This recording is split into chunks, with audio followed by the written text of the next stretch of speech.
बौद्ध कहानियां, महामानव गौतम बुद्ध के जीवन से जुड़ी कहानियां। कहानी यहाँ वो ही टिक सकेगा जिसमें धैर्य हो।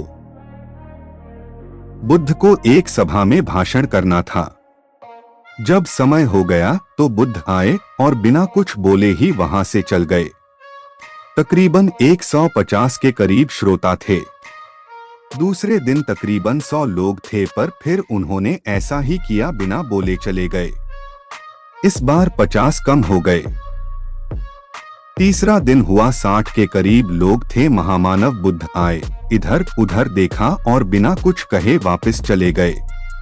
चौथा दिन हुआ तो कुछ लोग और कम हो गए, तब भी नहीं बोले। जब 5वां दिन हुआ तो देखा सिर्फ 14 लोग थे। महामानव बुद्ध उस दिन बोले और 14 लोग उनके साथ हो गए। किसी ने महामानव बुद्ध को पूछा, आपने 4 दिन कुछ नहीं बोला, इसका क्या कारण था? तब बुद्ध ने कहा, मुझे भीड़ नहीं, काम करने वाले चाहिए थे। यहाँ वो ही टिक सकेगा जिसमें धैर्य हो। जिसमें धैर्य था वो रह गए।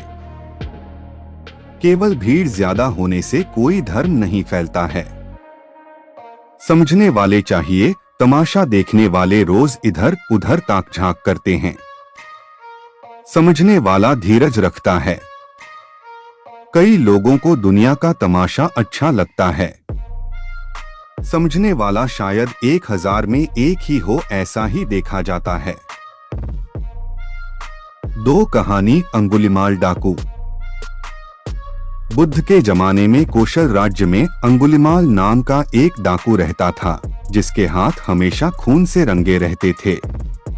वह लोगों की हत्या कर उनकी अंगुली काटकर उसे अपनी माला में पिरो लिया करता था, इसलिए उसका नाम अंगुलिमाल पड़ा था। वह बहुत क्रूर था। जिधर उसका इलाका था, लोग उस तरफ जाने से भी डरते थे। राजा ने उसे पकड़ने के लिए कई बार अपनी सेना भेजी, अनेक प्रयास किए, लेकिन सभी असफल रहे। बुद्ध ने अपनी दिव्य दृष्टि से यह समझा कि अंगुलिमाल के मन भी कहीं दया व करुणा की भावना सोई हुई है, बस उसे जगाने की आवश्यकता है। यह सोच बुद्ध उस ओर चल दिए जिस ओर अंगुलिमाल रहता था। लोगों ने बुद्ध को जाने से बहुत मना किया, लेकिन वे नहीं रुके। अंगुलिमाल बुद्ध को अपनी ओर आता देख अपनी तलवार लेकर दौड़ा, लेकिन बुद्ध अपनी स्वाभाविक गति से चलते रहे। उसने जोर से चिल्लाकर कहा, रुको श्रमण। बुद्ध रुक गए। जब अंगुलिमाल निकट आया तो उन्होंने कहा, मैं तो रुक गया, लेकिन तू कब रुकेगा? तू भी पाप कर्म करने से रुक। मैं इसलिए यहाँ आया हूँ कि तू भी सत्य पथ का अनुगामी बन जाए। तेरे अंदर पुण्य मरा नहीं है। यदि तू इसे अवसर देगा तो यह तेरी काया पलट देगा। बुद्ध की यह बात ओजपूर्ण थी। सुनकर अंगुलिमाल के रोंगटे खड़े हो गए। उस पर बुद्ध के वचनों का बहुत ही अच्छा प्रभाव पड़ा। वह शीतल था, भय, घृणा और प्रतिशोध की भावना से मुक्त था। पहली बार किसी ने उससे इतने मृदु भाव से बात की थी। अंगुलिमाल ने कहा, आखिर मुनि ने मुझे जीत ही लिया। आपकी दिव्य वाणी मुझे हमेशा के लिए पापविरत होने को कह रही है। मैं इस अनुशासन को स्वीकार करने को तैयार हूँ। उसने अंगुलियों की माला उतारकर दूर फेंक दी और बुद्ध के चरणों में गिर पड़ा। 3 कहानी बुद्ध ने सिखाई आत्मनियंत्रण की कला। एक लड़का अत्यंत जिज्ञासु था। जहाँ भी उसे कोई नई चीज सीखने को मिलती, वह उसे सीखने के लिए तत्पर हो जाता। उसने एक तीर बनाने वाले से तीर बनाना सीखा, नाव बनाने वाले से नाव बनाना सीखा, मकान बनाने वाले से मकान बनाना सीखा, बांसुरी वाले से बांसुरी बनाना सीखा। इस प्रकार वह अनेक कलाओं में प्रवीण हो गया। लेकिन उसमें थोड़ा अहंकार आ गया। वह अपने परिजनों व मित्रों से कहता, इस पूरी दुनिया में मुझ जैसा प्रतिभा का धनी कोई नहीं होगा। एक बार शहर में गौतम बुद्ध का आगमन हुआ। उन्होंने जब उस लड़के की कला और अहंकार दोनों के विषय में सुना तो मन में सोचा कि इस लड़के को एक ऐसी कला सिखानी चाहिए जो अब तक की सीखी कलाओं से बड़ी हो। वे भिक्षा का पात्र लेकर उसके पास गए। लड़के ने पूछा, आप कौन हैं? बुद्ध बोले, मैं अपने शरीर को नियंत्रण में रखने वाला एक आदमी हूँ। लड़के ने उन्हें अपनी बात स्पष्ट करने के लिए कहा। तब उन्होंने कहा, जो तीर चलाना जानता है वह तीर चलाता है, जो नाव चलाना जानता है वह नाव चलाता है, जो मकान बनाना जानता है वह मकान बनाता है, मगर जो ज्ञानी है वह स्वयं पर शासन करता है। लड़के ने पूछा, वह कैसे? बुद्ध ने उत्तर दिया, यदि कोई उसकी प्रशंसा करता है तो वह अभिमान से फूलकर खुश नहीं हो जाता, और यदि कोई उसकी निंदा करता है तो भी वह शांत बना रहता है, और ऐसा व्यक्ति ही सदैव आनंद में रहता है। लड़का जान गया कि सबसे बड़ी कला स्वयं को वश में रखना है।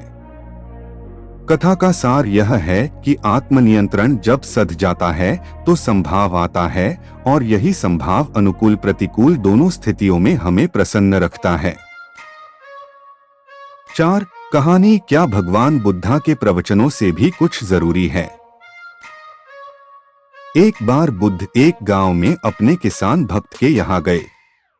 शाम को किसान ने उनके प्रवचन का आयोजन किया।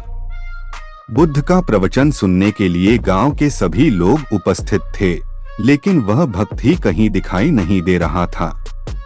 गांव के लोगों में कानाफूसी होने लगी कि कैसा भक्त है कि प्रवचन का आयोजन करके स्वयं गायब हो गया। प्रवचन खत्म होने के बाद सब लोग घर चले गए।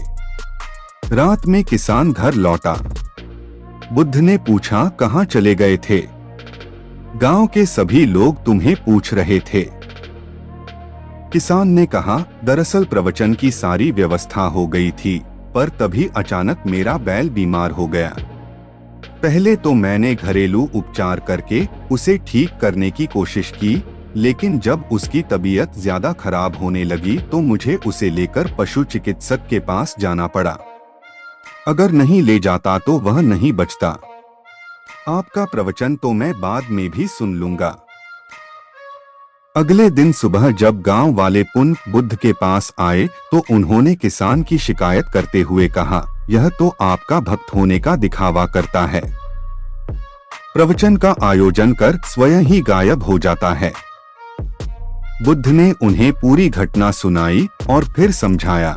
उसने प्रवचन सुनने की जगह कर्म को महत्व देकर यह सिद्ध कर दिया कि मेरी शिक्षा को उस बिल्कुल ठीक ढंग से समझा है। उसे अब मेरे प्रवचन की आवश्यकता नहीं है। मैं यही तो समझाता हूँ कि अपने विवेक और बुद्धि से सोचो कि कौन सा काम पहले किया जाना जरूरी है। यदि किसान बीमार बैल को छोड़कर मेरा प्रवचन सुनने को प्राथमिकता देता तो दव बगैर बैल के प्राण निकल जाते। उसके बाद तो मेरा प्रवचन देना ही व्यर्थ हो जाता। मेरे प्रवचन का सार यही है कि सब कुछ त्याग कर प्राणी मात्र की रक्षा करो। इस घटना के माध्यम से गांव वालों ने भी उनके प्रवचन का भाव समझ लिया।